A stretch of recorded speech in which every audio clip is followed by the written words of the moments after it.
Hello, everyone. This is the first session of Enterprise Creators Club. Very excited to start this session. Hello, nurses. Hello, colleagues. We've met in UCL, and the idea came during this lockdown period, thinking that this can be kind of a replacement of this networking events that we are usually having. I don't think this will be a full replacement to that event, but we are going to have brief discussions on some issues that the entrepreneurs have. And I hope this will be useful for each of them and for the audience as well. Excited to announce our guests, Rashi and Anna. I'll leave them introduce themselves, and then we'll move to the topic. Hi, so I'm Rashi Vijan. I'm the founder and director of Clique Living Limited. We're a co-living agency that helps retrofit and repurpose existing real estate into co-living spaces. So we provide an end-to-end service of rebranding, refurbishment, and management. And this is a fully automated service that HMO landlords can benefit from, and we create a very experience-focused living experience. These spaces are directed towards the young entrepreneurs and the young professionals that that demand a more inclusive communal feel, and that's what our company specializes in. Having been in that system for myself for so many years, I think it's the way forward for real estate. Thank you. Anna, please introduce yourself and the company. Sure. My name is Dr. Anna Vartapetians. I'm CEO of Securium. Securium is a cyber intelligence company that focuses on developing software that protect vulnerables, especially children online.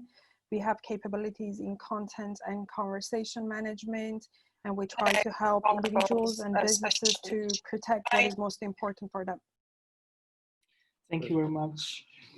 So just to start with, I would like to say what it's about. So I've heard myself and a lot of startups I've interacted with, a lot of early startups, especially, they are having issues building tech teams, especially when the startups are very young. It's a lot of things uncertain, and especially when the founders are non-technical. Would like to know first how your tech teams look like, how you could encounter the first problems in your startups regarding the tech, how you built your first tech product, and what you're planning for the near future about the tech and tech team. So the tech side of my business is currently heavily outsourced. I have a permanent member of my team who is into website development and taking care of all social media and stuff like that. But when it comes to the entire automated service, we're trying to develop an online dashboard, which we're outsourcing to a team back in India, because obviously it's like very heavy IT sector and quite cheap. And yeah, I think in the beginning, outsourcing is a smarter option rather than bringing someone on to your team permanently. As some of my fellow startup members as well, they have found problems of bringing in a tech, a core team member, because I mean, as a founder, it's like you navigate everything pretty much, with the help of a lot of different people, and things change. So having them outsourced is good to keep it flexible, I think, in the beginning. But how does the outsource work? So you give all of your product development to a team, and then they later on manage it and maintain it, and I don't know, take care of everything in the future as well? Or is it just like they leave the contract and then you need to figure out what to do later? Or how is it working? So it's a mixture of the two. So Yeah. what I did was, in the beginning with my core IT member, we created the product and the outline of it, and pretty much the design, the visuals, everything together ourselves. And then we give it to the outsourcing company who essentially develops it further and makes it of a higher standard and quality, and obviously compatible to all devices. And basically, after that, we appointed a freelancer who takes our initial design and our initial model, and obviously creates,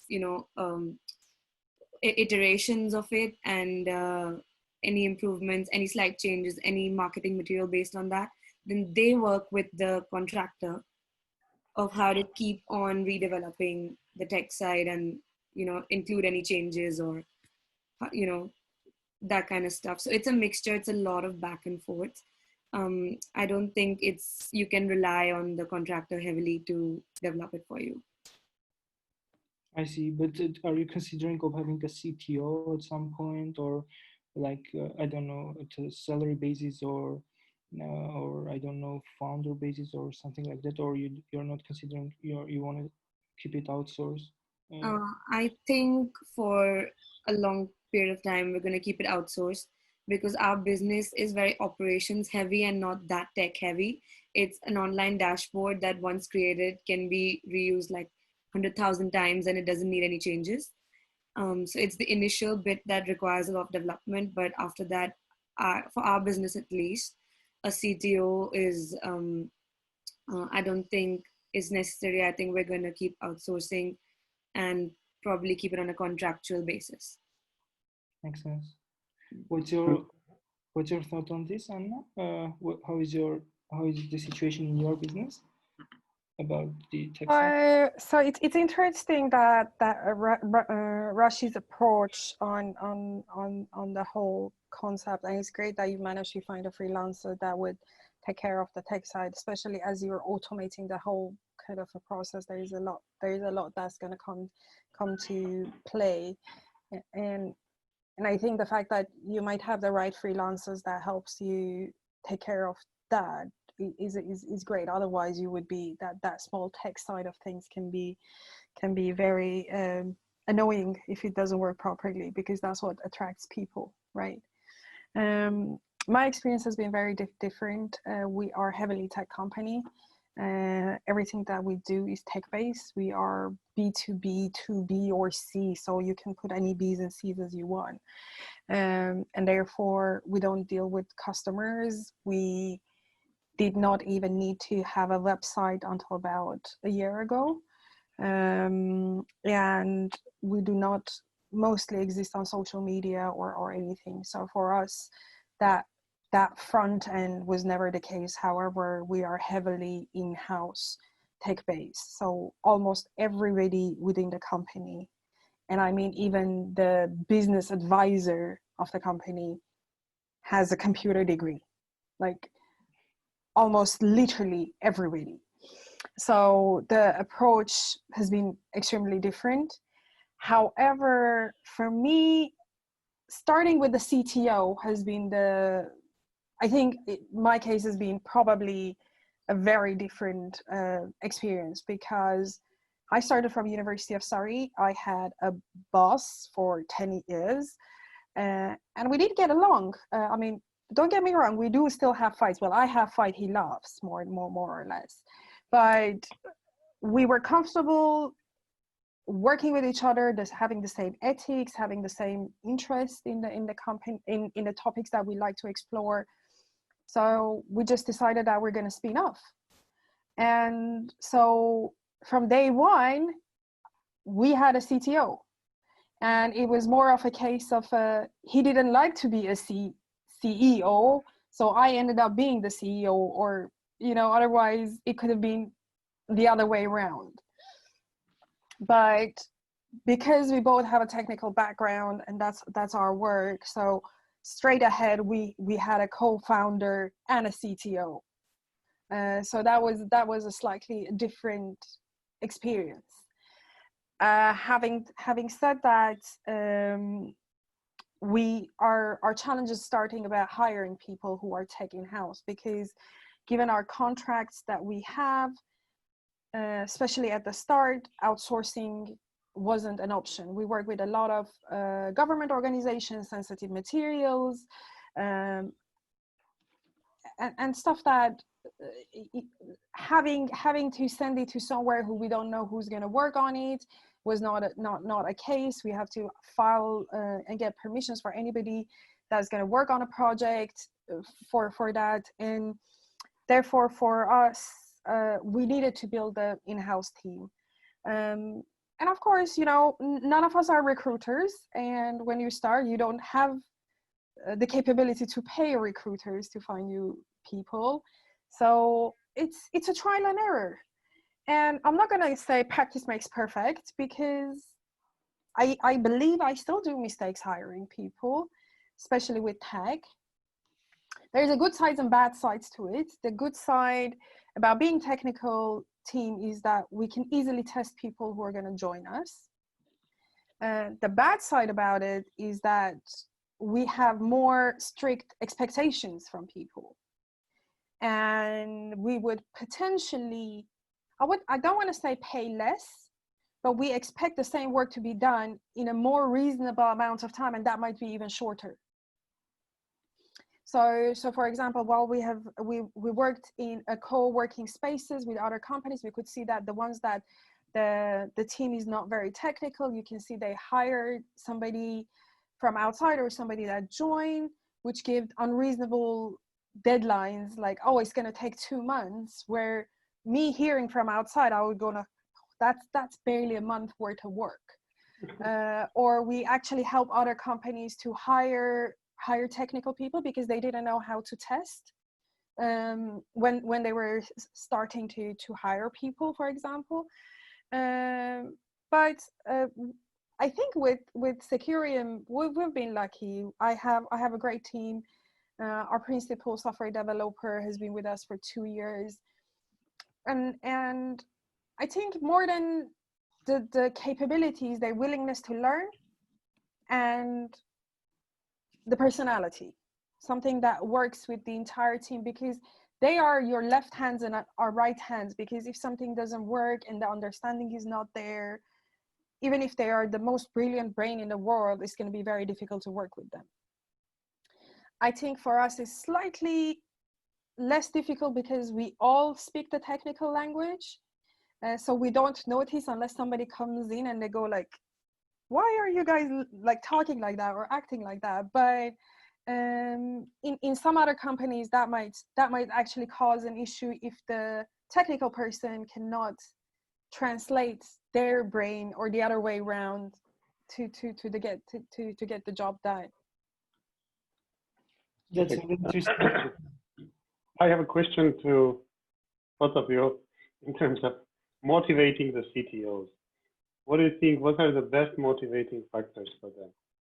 Like, is it idea or is it salary? Well, I will talk from my side. It's not salary. It's definitely not salary.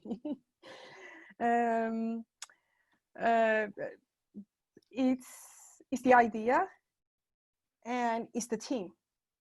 Well, we're working together for 13 years. It's not the first date. It's not a first project.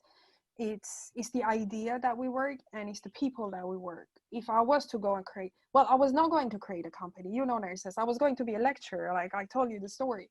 I was not even thinking about that. But when the opportunity with the right people came, I took it on board, and I think it was the same with him.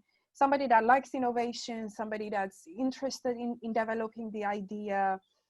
If it's not on the team, like, I don't know, in the case of Rashi, it would probably be, as the person is outsourced, I'm assuming it would be the salary. But I think it depends whether or not the person is inside or outside of the company. I think it's different, the positioning of them. For example, from my perspective, my CTO is like the highest level of the heart surgeon that comes in, does the trick for 2 minutes and go off. Everybody else needs to do the legwork, even me as either R&D researcher or as a CEO. everything should be prepared for them to have the opinion and that technical view of how is the best to do this, and then they are to go off. And I think that keeps them motivated, because then they shouldn't be worried about minor things of fonts and sizes and places and stuff like that. And it's the best use of their knowledge, and that's what I find it's most valuable. I can actually share my experience as well. Sure. So with UMAT, what we started with is we had everyone, like we had the, like at the very beginning we had 2 people, one on front end, one on back end.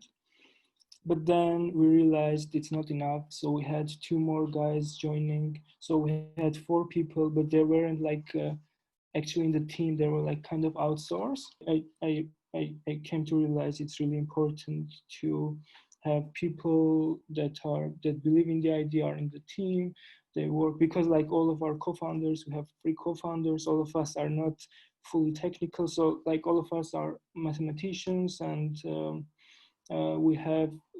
like I personally, I'm also managing tech projects like as part of outsourcing, but still we are not like, I can't read the code, I can't, I'm not a CTO, or none of us are CTOs, and that's actually not very easy. And I would say having a CTO from very early stage in the company, where the focus of the company is tech, is really important.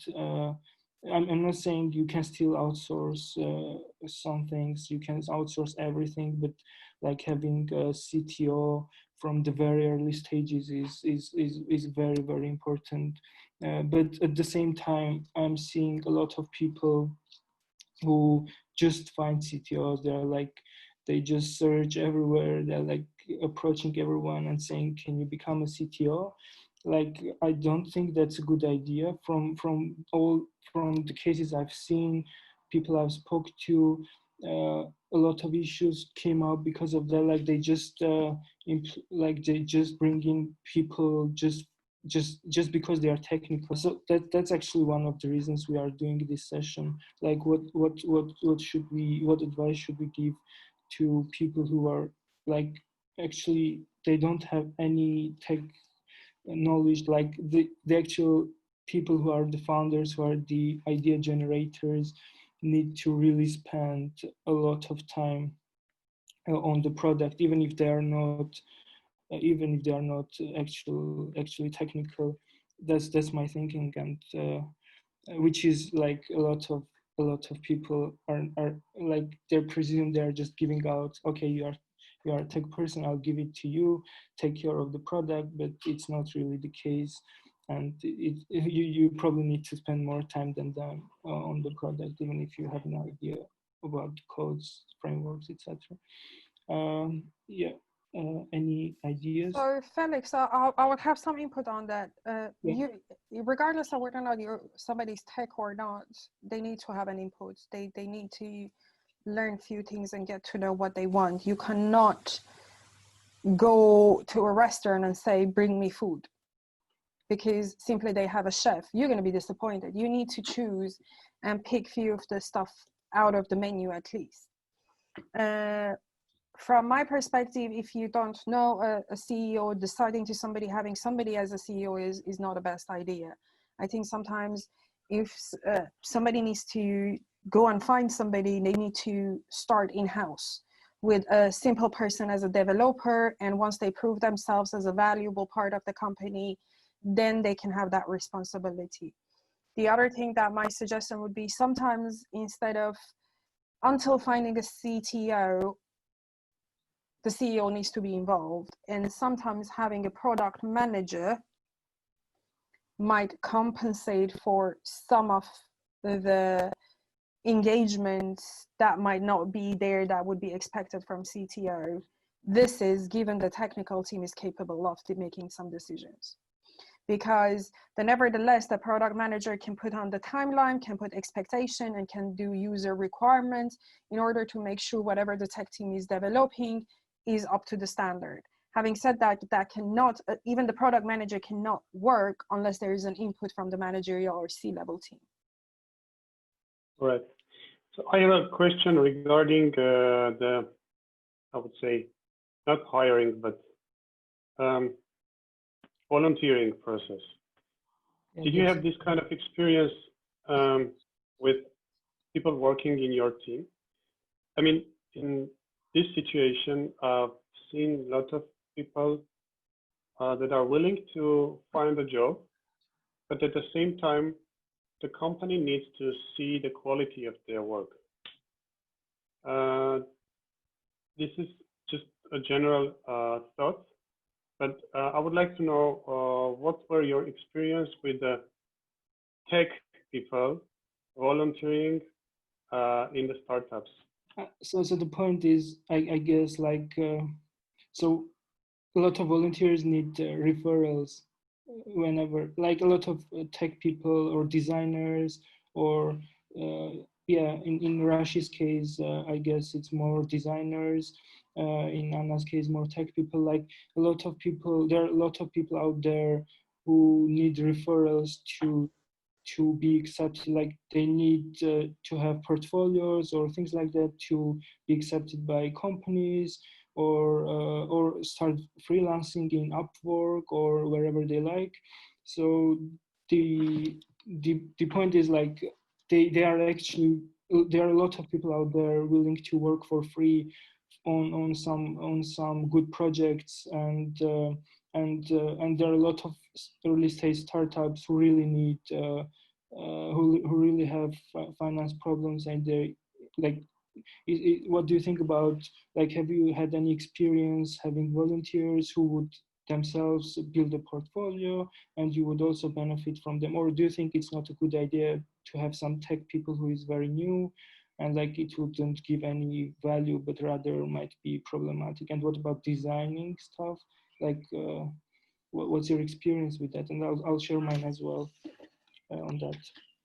I think my experience with when it comes to design and volunteering and stuff, if we are not clear as a company about what we want to produce or market, there comes a point where you rely on people with experience and expertise. So we don't usually go for people volunteering and working for free because, I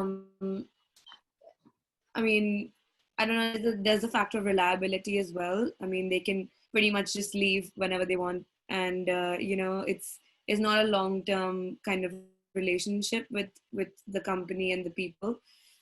Also, when it comes to testing ideas and when it comes to testing what kind of graphics or options for our website or web platform we can produce, that's where I found it kind of a useful thing to throw out challenges for volunteers. So things that we would give in reward as well, showcase their work on a public platforms, or pay them a little fee, or kind of tips and tricks, help them out a little, they help us out a little. I think I found this very useful when it came to testing a variety on our audience. But once we selected, then it's more about I think this is very specific to tech and design, the interrelation of the two. I think when it comes to like heavy tech, it is I personally found it difficult to trust people with less experience who don't have examples to show things that I can't, play around with on my phone or iPad. So I think there comes a level of expectation. Well, how much are you willing to test on your audience? And I think that's where volunteers can be a very a nice way to Unpredictable options. Yeah. So your assumption is that they are less, they have less responsibility than people who you are going to hire properly. As a new company, as a young company, I think we are not risk averse, so we don't mind giving more responsibility to a less experienced person if they're actually able to show us something worthwhile. But for example, if we already had very clear-cut, defined systems that have worked for us in the past, we would be more risk averse when it comes to testing out volunteers' ideas. I think it's more about where you're at with your market testing as well. I think that's where experimentation with volunteers becomes very crucial to juggle with. Do you have any experience with the volunteering, Anna, or you Yes, have? I have a long list of things that I've learned, and I'm more than happy to share. So Sure. first of all, there are various legally there are various contracts in place for engaging with people. So based on UK regulations, a volunteer is somebody that you can give them directions, but you cannot exactly expect them to do something. So you can't give them a job list and expect them to do that for you. So that's illegal because you're assumedly not paying them. They are volunteering their knowledge based on whatever they believe is right. Whatever comes next, there are issues of copyright. So that's something to be very careful for. So specifically, because we are a tech for good company, we tend to get an interest. And recently we had an interest from a very, very good senior developer, which wanted to just volunteer his extra times for us. However, we come with an issue of copyright, especially if they are hired in some other places, or they're full-time hired, or there are other employment in place, which contradicts with any type of copyright regulation. So if a tech person comes and works for me, if it's voluntary basis, they need to have their own copyright. However, me as a company, I need to have a copyright. Then in that case, sometimes there is a need for deed of copyright, for example, for them to transfer that to you, which is another whole can of worms, which sometimes you might have even value for that. So that's on one side. The other side is if you want to bring them on board, you have to pay them minimum wage, or it might be internship, which is slightly different, which in that case can be free in some cases. Having said that, even in that case, there should be a very solid contracts on the expectations. Unless the person joins as a freelancer or again, in a case of, how can I say, contractor, subcontractor, or stuff like self-employed. Again, in those cases, when it comes to technical or design related work, usually they own their copyright. So, and they usually do something for you that needs to be yours specifically. It's not product management that they go and use any of the tools, which, the copyright, there is no particular copyright involved. So that's something that everybody needs to be very careful. And we found when we wanted to bring a volunteer on board, the hoops and loops that we had to jump through, and then the other person had to jump through, it was massive. Because even if we would pay them minimum wage and if they had another job somewhere else, only their self-assessment for the tax purposes, they were actually going to be out of pocket by the end of the day, which was not something ideal for us. So by that sense, everything needs to be well taught. It's slightly different of volunteering from like service-based, which somebody can be they can be registered as sole traders. They wish to provide their services. That's absolutely different. But when it comes to design, technical, and anything that can have a copyright on it, the challenges are quite a lot. Yeah, that's quite a good input. I didn't think about the copyright issue much. I was just, I always had in mind that like having someone in tech who is new, like I didn't imagine like someone experienced senior could be interested to join as a volunteer. I was always thinking like it's always the ones who maybe change their careers or like new to the tech or design, they would be interested to join as a volunteers.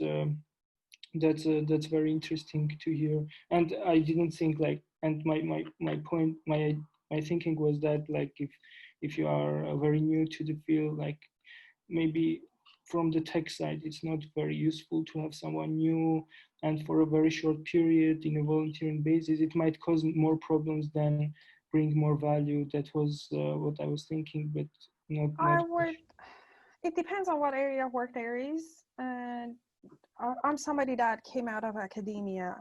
However, times and times again, I've been proved that you can't judge people by their even experience. There are people, young geniuses that are fresh, even out of high school, and they can do amazing things. And they are smart and they're willing to learn and they're hardworking and smart working. So necessarily bringing a volunteer on board or intern on board doesn't mean that's going to be a negative thing. That's not necessarily the case, because actually sometimes they can grow up with a team much better than somebody who's way more experienced with a specific work culture would fit in with your environment. So both have ups and downs. So I wouldn't look negatively on bringing young generation or unexperienced on board. Simply not having a job experience doesn't mean they're not experienced, particularly in a coding environment where, like, I've interviewed the other day somebody who has released their first app at the age of 12. Like, so what am I going to judge the person's experience? You know, so by that sense, I wouldn't look negatively on it per se, but I would definitely consider that everybody needs attention. If a CEO believes that they can go along and wing it and somebody's going to take the responsibilities away from them, that's never going to happen. No matter who you bring, you always have to be on top of them to make sure even they work together well. You know, the team flows, but the most importantly, your technology is protected. You don't want a lawsuit coming next, either from the fact that you didn't pay them right, or you come to sell the company, and we've seen this before, where the person came to sell the company and they noticed the part of the code is not theirs. They were lucky that they had great negotiators that went and figured out and bought the code back from the person who developed, without telling them that actually there is a like £2 million tag on the company or whatever. And then they managed to actually exit. Yeah, and that's what about the good question. Good. Sorry, and for the unpaid internship case, it's quite different, right? Yeah. In terms of copyright and the points that you've mentioned. So in that case, you give them a contract which says anything that is done is owned by you. They do not usually work in other places. They are not randomly doing something for you, or they're not full-time hired by another company that the boss of that company might not be happy, for example. In this case, we faced one example of such. So no, in the case of internship, it's slightly different. But having said that, internships are usually short period of time.